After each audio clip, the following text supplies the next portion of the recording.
立刻有正神问：怎么着？这竟是小神的老师，而今天地间的最强圣人给小神的提醒啊！小神心底是七上八下，只觉得灵台迷蒙，来不及去感悟那些道韵，心底已经凝成了5个大字：此子正是须菩提。东木公在后听闻此言，禁不住掐指推算，疑惑道：这不是7个字？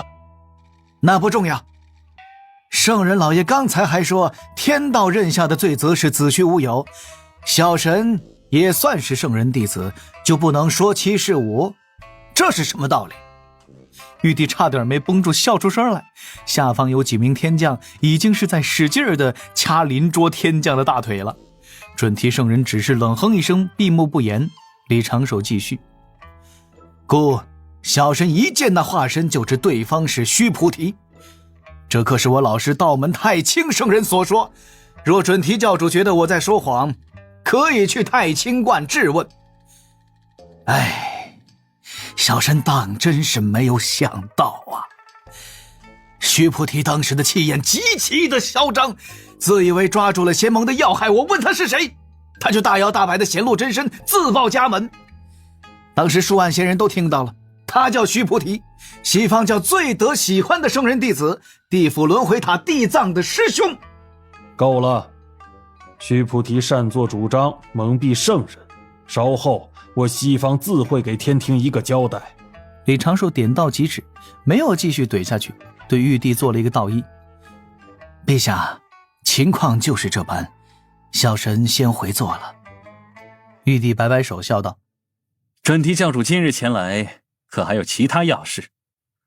吾虽也想与准提教主坐而论道，但准提教主如今也看到了，天庭初兴，事务繁忙。这已经是感人的意思了。准提圣人却道：今日贫道前来天庭，另有要事。瑶池某个宫殿角落，李长寿和玉帝陛下对视一眼，警惕性同时拉满。按理来说，李长寿已经将太清圣人抬了出来，且准提圣人已经是从了心，后续也没有办法继续发难。李长寿只需要反复高举太清大旗，准提圣人就是拿自己的脸皮磨铁棒，只要功夫深，铁棒也能磨成针。但准提又要开口，还说另有要事，有问题，不可大意。凌霄殿的玉帝笑道：不知准提教主还有哪般要事？准提双目不睁，缓声道：陛下可知远古上古时有一凶恶大能，主掌血海，号冥河老祖。自是知晓。玉帝略微思量，正色道：冥河老祖创血海修罗祖，自称教主，上古时阻拦6道轮回之事，所以引来天罚。不错，就是这冥河老祖。准提双眼睁开一条缝隙。冥河老祖遭天罚前，已是预感自身将败落，此灵得道自远古，心机极其深沉，执掌2把杀戮生灵可不沾因果的宝剑，一曰元图，一曰阿鼻，又有一至宝名为12品业障红莲。冥河老祖遭天罚时，并未以红莲抵挡天罚，反而是一剑将红莲自斩，散12品业障红莲的业之力汇入血海，又将3颗红莲莲子甩出，以作为自身今后复生之用。这3颗莲子，贫道得了1颗，另外2颗不知所踪。玉帝打断：莫非当时准提教主也在那血海？那莲子与我有缘。原来如此，吾自不会觉得准提教主贵为圣人，会去血海行简陋之事。准提教主还请继续言述。准提丝毫不以为意，接着道：前些时日，贫道忽有所感，将那莲子拿出一看。言说中，准提左手自宽袍之下探出，缓缓张开，一只干瘪如同石子的暗红色莲子躺在他的掌心，其内残存着一缕先天至宝的道韵，却已经没了半点生气。李长寿心底太极图灵觉传来，凝成了一句：确实是那株红莲的莲子，不过此时灵力已散了。准提道：贫道的这颗莲子散去灵力，乃3颗莲子有1颗即将成熟的预兆。那颗莲子吸纳散落在血海中的业之力，可再次凝聚成12品红莲。红莲一出，业火席卷3界，必将生灵涂炭，冥河老祖也可借此复生，成为幽冥之大患。望玉帝陛下早日出兵，赶赴血海，在红莲出世之前及时毁掉。玉帝眉头微微皱起，盯着那莲子一阵沉吟。李长寿在旁边小声嘀咕：原来之前听地府报信，说西方教大批高手进入血海之中搜寻宝物，不是为了找寻那朵红莲占为己有，而是为了维护3界正义啊。不错。准提淡定地接了一句，面不改色：我西方教虽立志为西方大兴，但也心怀天下苍生，在这一点上，西方教与天庭可求同存异。暗示，这是给玉帝的直接暗示。若是原本封神大劫中的西方教准提给出这般暗示，羸弱的天庭必然会接着借西方以缓解道门给的巨大压力。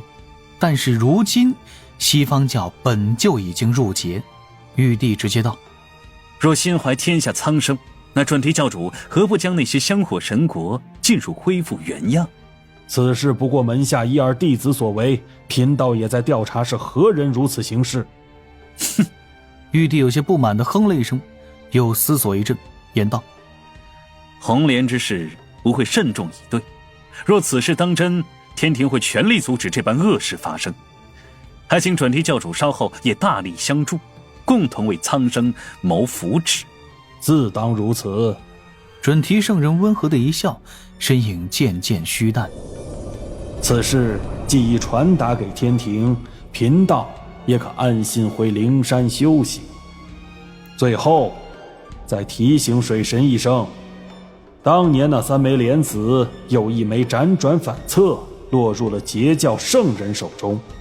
如今大劫来临，截教号称万仙来朝，实际却是藏污纳垢，本身又无至宝镇压教运，大事危矣。而那红莲却可吸收无尽业障，与12品金莲一般，自可镇压教运。李长寿的嘴角禁不住一阵抽搐。这准提上次是没被通天师叔打够吗？不过不得不说啊，这几句话当真是无比高明的分化之计。红莲、截教、冥河老祖3颗莲子，天道疯狂暗示自己的那一次，自己稳了一手没去掺和此事，简直是再明智不过。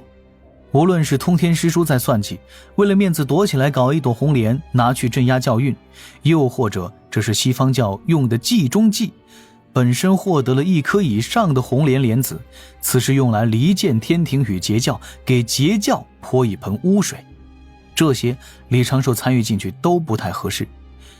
必须明确的一点是，他要保的是截教跟自己有关系的几位高手，而非整个截教。那超出了李长寿的能力范围，他自认为绝对做不到圣人都难为之事。这一次的红莲事件，他只要牵扯进入其中，就会陷入左右为难的泥潭。必须保持4条原则、5个要点、6个注意、7本行动纲要。此情此景，只有一副对联能够体现他的决心。上联是你不去我不去，总会有人去。下联是说不去就不去，能去也不去。横批去。李长寿一个踉跄，在凌霄宝殿差点就扑在桌上，在小琼峰上差点就翻下摇椅。他看着心底凝成的那个巨大深邃且蕴含了无边道蕴的字眼，满腔的感动化作了一个温和的笑容。啊，为了正义。长庚，红莲之事你觉得是真是假？那宫殿角落中，擎天柱传声问。这准提圣人竟主动来说此事，莫非是西方教搜寻不到红莲踪迹，想利用咱们。正一脸颓丧的李长寿悠悠叹了一声：“唉，谁知道呢？洪荒多算计，自远古至今，各类算计发生了不知多少次。太阳星的照耀下，也没了新鲜事。”玉帝化身仔细的琢磨，定声道：“爱卿这个比喻倒是不错，那这次红莲之事，就全交给爱卿处置了。”陛下，这个事儿，小神就仿佛是那馅儿饼中的馅儿，不如咱们天庭名义上另派正神，小神在暗中协助。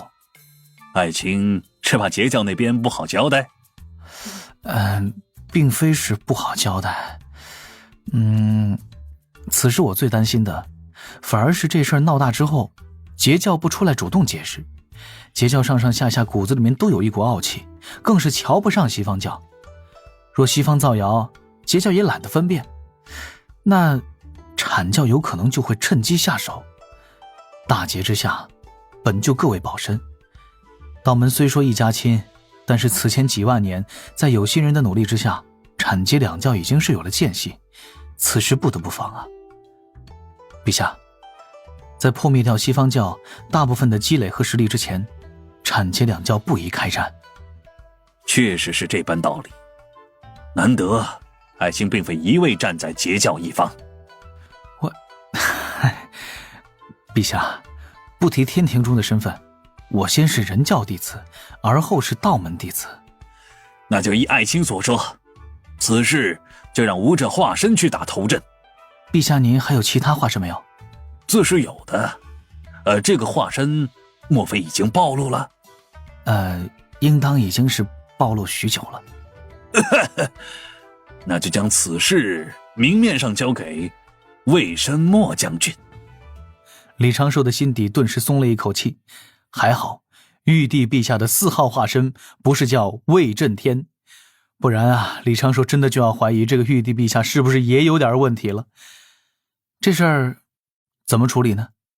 稳一手，将大法师暗中请回来，召集人教坐席天团，要随时保持足够去居中调和、威慑应劫3教的实力。12品红莲。某个偏僻的大千世界，某座庄严肃穆的大殿，重重结界遮掩的角落中，白泽皱眉轻喃，看了眼面前的李长寿之指导人，一阵沉吟。此事莫非真是截教在算计？从得力的角度来看，而今确实是截教更需这般保护，但通天教主行事光明磊落，没道理会偷偷做这般事。